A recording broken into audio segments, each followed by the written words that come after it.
हाँ जी बच्चों, working capital management चल रहा था और इस वर्किंग कैपिटल मैनेजमेंट के चैप्टर में आज हम एक ऐसा पॉइंट डिस्कस करने जा रहे हैं। अब वो प्रैक्टिकल शुरू हो जाएगा और वो पॉइंट है कि कितनी वर्किंग कैपिटल की रिक्वायरमेंट होगी। Calculation of working capital requirement.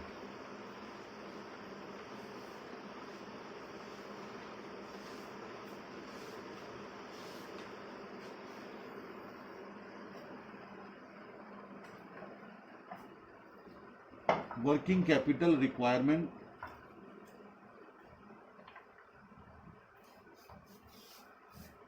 की कैलकुलेशन कैसे करनी है, इसमें एक बहुत इंपॉर्टेंट मेथड है, एग्जाम में कई बार पूछा गया है और वो है ऑपरेटिंग साइकिल कंसेप्ट।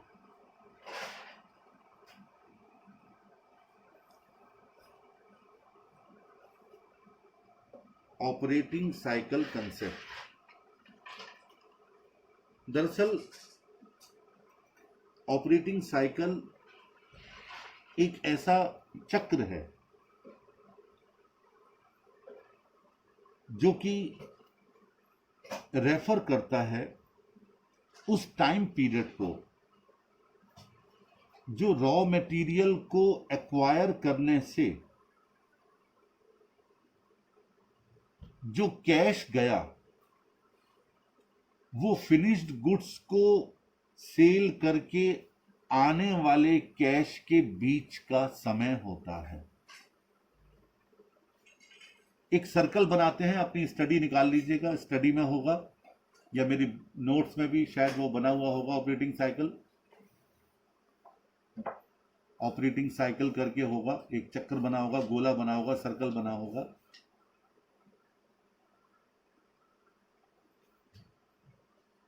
हाँ, इसमें सबसे पहले कैश है हमारे पास।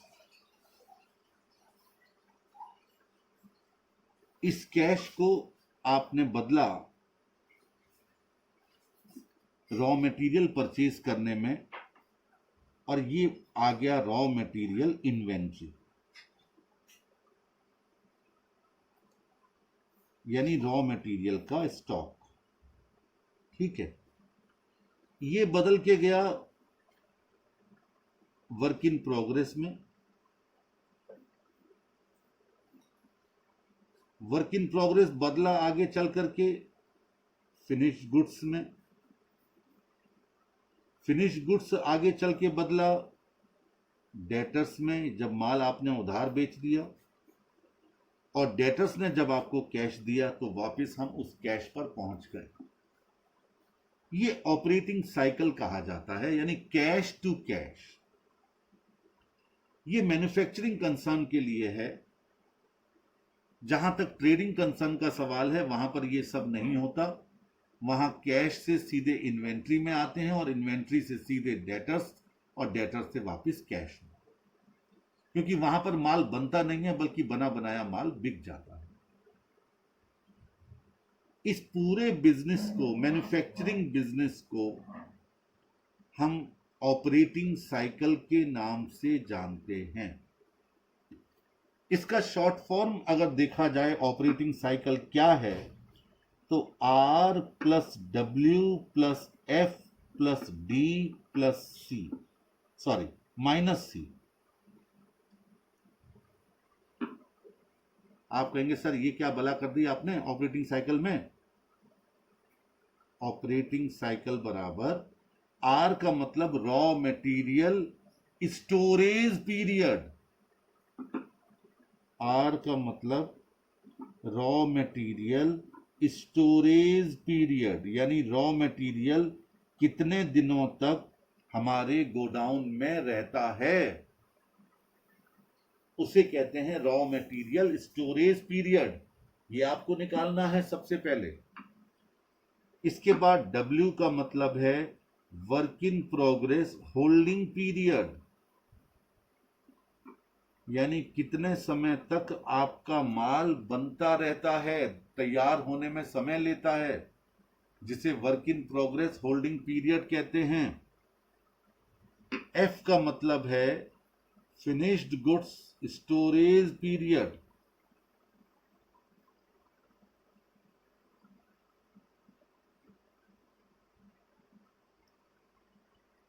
डी का मतलब है डेटर्स कलेक्शन पीरियड।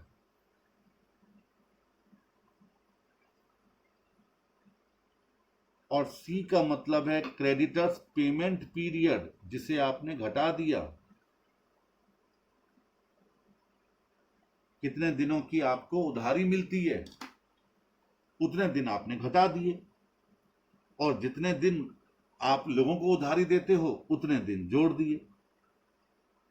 इसका मतलब हो गया कि ऑपरेटिंग साइकिल, अब जरा ध्यान से एक पैराग्राफ सुन लीजिए अंग्रेजी में। Operating cycle refers to the average time elapses between the acquisition of raw material and the final cash realization from sale of finished goods. Cash is used to buy raw material, so cash is converted into raw material inventory. Then the raw material and stores are issued to the production department. Wages are paid and other expenses are incurred in the process, and work in process comes into existence. Work in process becomes finished goods. Finished goods are sold to customers on credit.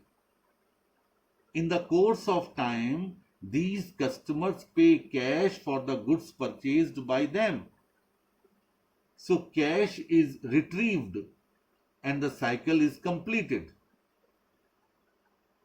This is actually the operating cycle. There are 4 stages. The first stage is raw material inventory stage. Second is work in progress stage. Third is finished goods inventory stage. Fourth is receivable stage. यानी cash से cash बनने में कितना समय लग जाता है, उसी को हम ऑपरेटिंग साइकिल का नाम देते हैं। जबकि यही चीज अगर हम बात करें ट्रेडिंग बिजनेस में, तो वहां पर कैश से बदलता है इन्वेंट्री और इन्वेंट्री से बदलता है डेटर्स। बस सिर्फ 2 ही सीक्वेंस होते हैं, वहां पर कोई और सीक्वेंस नहीं होता है। तो कहने का तात्पर्य यह हो गया कि वर्किंग कैपिटल मैनेजमेंट में सबसे पहले जब आप वर्किंग कैपिटल की रिक्वायरमेंट कैलकुलेट करते हैं, तो उसमें सबसे पहला मेथड माना जाता है ऑपरेटिंग साइकिल मेथड, जिस मेथड के आधार पर आप क्या करते हैं, आप कैलकुलेट करते हैं कि कितना कितने वर्क इन प्रोग्रेस की आपको आवश्यकता होगी। अब जरा गौर कीजिए कि रॉ मटेरियल स्टोरेज पीरियड कैसे निकाला जाए। बड़ी सीधी सी बात है, आपको फॉर्मूला तो बता दिया गया, जब तक ये सब कैलकुलेट करने को नहीं बताया जाएगा, आप कैसे निकाल पाएंगे कि ऑपरेटिंग साइकिल इस बिजनेस का कितना है या कितने दिनों का है। इसके लिए आपके पास फॉर्मूले होने चाहिए। अगर फॉर्मूले आपके पास हैं तो आप आसानी के साथ नंबर ऑफ डेज निकालते चले जाएंगे।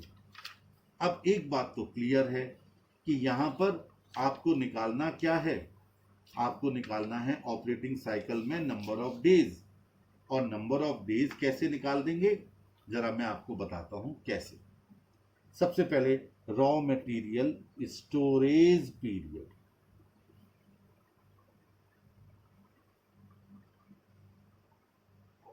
ये निकालना है आपको। ठीक है, चलिए क्या करेंगे, कैसे करेंगे। फॉर्मूला लिखेंगे इसका, average stock of raw material divided by raw material consumed into 360 days. 365 दिन नहीं लेने हैं, 360 दिन ही लेने हैं। तो average stock of raw material divided by raw material consumed into 360 days. मान लीजिए पूरे साल में 60,000 रुपए का मटेरियल कंज्यूम होता है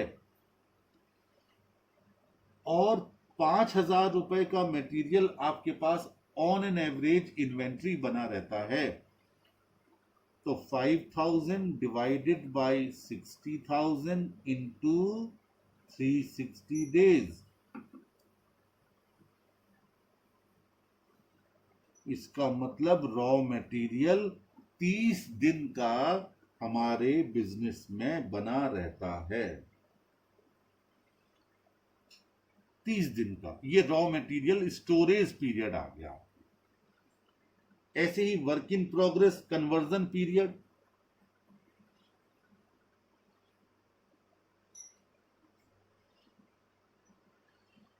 work in progress conversion period क्या होगा, इसकी किस तरीके से आप इसका निकालेंगे? तो average stock of work in progress divided by work in progress, यानी टोटल जो वर्क इन प्रोग्रेस है आपका, यानी यूं कहिएगा कि आपका जो कॉस्ट ऑफ प्रोडक्शन है वो मल्टीप्लाई बाय 360 डेज। ऐसे ही फिनिश गुड्स का निकालना है तो average stock of finish goods divided by total finish goods, यानी जितना फिनिश गुड्स आपका टोटल बनता है into 360 days. Average collection period आपको बताया गया था निकालने के लिए कि कितने दिनों में आप अपने डेटर्स का पैसा वसूल कर लेते हो, उसे एवरेज कलेक्शन पीरियड कहा जाएगा। और उसमें से आप लेस कर दोगे क्रेडिटर्स का पेमेंट पीरियड, तो निकल के आ जाएगा ऑपरेटिंग साइकिल। और उस ऑपरेटिंग साइकिल को ये पता चलेगा कि कितने दिनों का ऑपरेटिंग साइकिल है। फिर उसे 360 दिनों से डिवाइड करके हम ये निकालेंगे कि पूरे साल में कुल कितने ऑपरेटिंग साइकिल्स हैं। उससे पता चल जाएगा कि आपको वर्किंग कैपिटल की कितना रिक्वायरमेंट है। अब मैं क्वेश्चन करवा देता हूं 2-3 ऑपरेटिंग साइकिल के, जिससे ये पॉइंट कंप्लीट हो जाए। चलिए निकालिए अपनी वो निकालिए नोट्स वर्किंग कैपिटल के, दे रखे ना सबको। देखिए क्वेश्चन नंबर 19 मेरी बुक में है। क्या ऊपर लिखा है ऑपरेटिंग साइकिल? एक ऑपरेटिंग साइकिल करके क्वेश्चन शुरू होंगे। From the following information of XYZ calculate net operating cycle period. 18 है हमारे। 18 है तो क्वेश्चन नंबर 18 निकाल लीजिएगा। कहता है from the following information of XYZ limited calculate net operating cycle period and number 2 number of operating cycles in a year. सबसे पहले कहता है raw material inventory consumed during the year. Raw material की कितनी इन्वेंट्री पूरे साल में consume हुई? 6 लाख रुपए की। Average stock of raw material 50,000। ठीक है, तो सबसे पहले निकालिए रॉ मटेरियल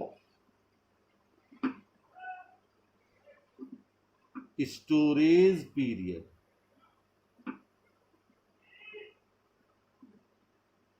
क्या हुआ? 50,000 average stock divided by 6 lakh into 360 days. 30 दिन आ गया। ये रॉ मटेरियल स्टोरेज पीरियड आ गया, यानी जितने रॉ मटेरियल का एवरेज स्टॉक हम अपने पास रखते हैं, दरअसल वो 30 दिन के कंज्यूमशन के बराबर होता है। यानी रॉ मटेरियल जितना भी खर्च होता है उसके 30 दिन का हमारे गोडाउन में रखा रहता है। इसके बाद work in progress conversion period.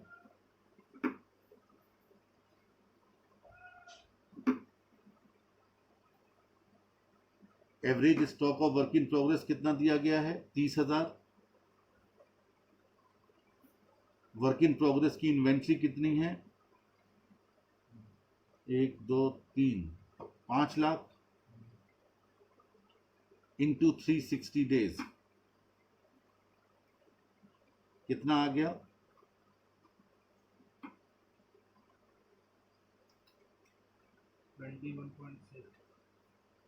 21.6 आया तो 22 डेज मान लीजिए। 0.5 या उससे ऊपर आएगा तो पूरा दिन मान लेंगे, कम आएगा तो छोड़ देंगे। इसके बाद फिनिश गुड्स कन्वर्जन पीरियड।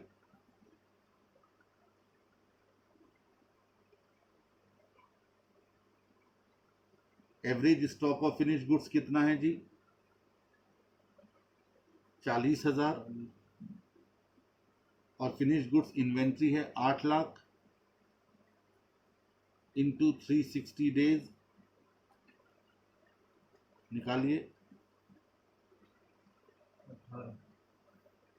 18 दिन आ गए। इसके बाद average collection period from debtors, question में ही दे दिया गया 45 दिन। Average collection period 45 days. इसका टोटल कर लीजिए। पहले सबसे पहले 10 और 5 15, 4 2 6 और 1 7 4 11, 115 दिन। इसमें से लेस कर दीजिए एवरेज क्रेडिट पीरियड अवेल्ड,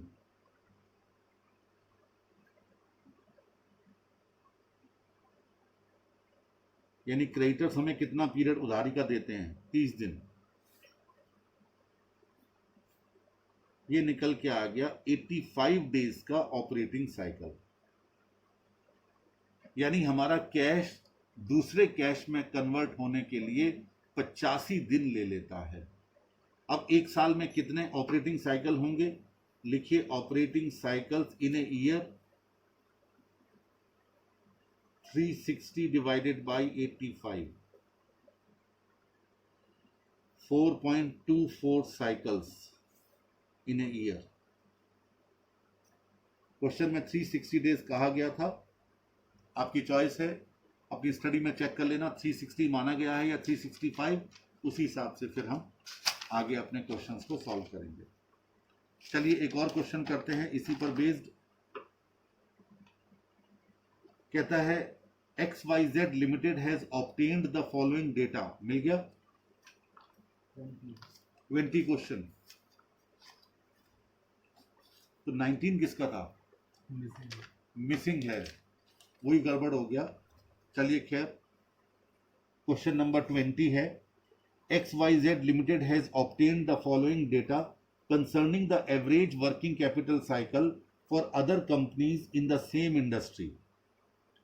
कहता है रॉ मटेरियल स्टॉक टर्नओवर 20 दिन, क्रेडिट रिसीव्ड 40 दिन, वर्क इन प्रोग्रेस टर्नओवर 15 दिन, फिनिश गुड्स स्टॉक टर्नओवर 40 दिन, डेटर्स कलेक्शन पीरियड 60 दिन।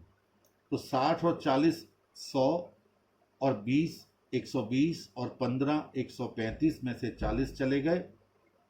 95 डेज का ऑपरेटिंग साइकिल है। ये अदर कंपनीज का है in the same industry. 95 days का ये क्वेश्चन में कहा गया। कहता है using the following data calculate the current working capital cycle for XYZ limited and briefly comment on it. Sales 3000, ये ऊपर 1000 में दी गई है, यानी 30 लाख हो गई। Purchases 2100, sorry cost of sales, इसमें परचेजेस 600 है। एवरेज रॉ मटेरियल स्टॉक 80 का है। एवरेज वर्क इन प्रोग्रेस 85 की है। एवरेज फिनिश गुड्स 180 का है। एवरेज क्रेडिटर्स 90 के हैं, एवरेज डेटर्स 350 के हैं। ये क्वेश्चन दिया गया है, ये डेज नहीं है, ये रुपीज हैं सारे के सारे, तो आपको इनको डेज में कन्वर्ट करना है। अब जरा गौर कीजिएगा कि रॉ मटेरियल का स्टॉक 80 का रहता है और रॉ मटेरियल आप परचेज करते हैं 600 की। सबसे पहले निकालिए, ये लीजिए question number 20, raw material storage period.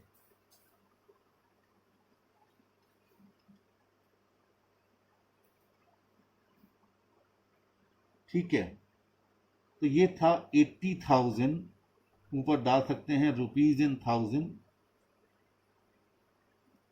Divided by 600, जितनी रॉ मटेरियल आप परचेज करते हैं, multiply by 360 days.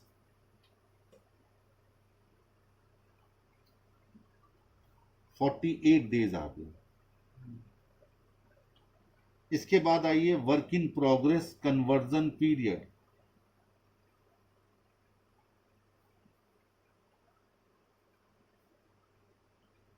Work in progress का एवरेज स्टॉक था कितने का? 85 का। अब इसे डिवाइड कितने से करेंगे? इसे डिवाइड करेंगे कॉस्ट ऑफ प्रोडक्शन से। अब कॉस्ट ऑफ सेल दिया गया है यहां पर डायरेक्ट 2100, तो उसी से करते हैं।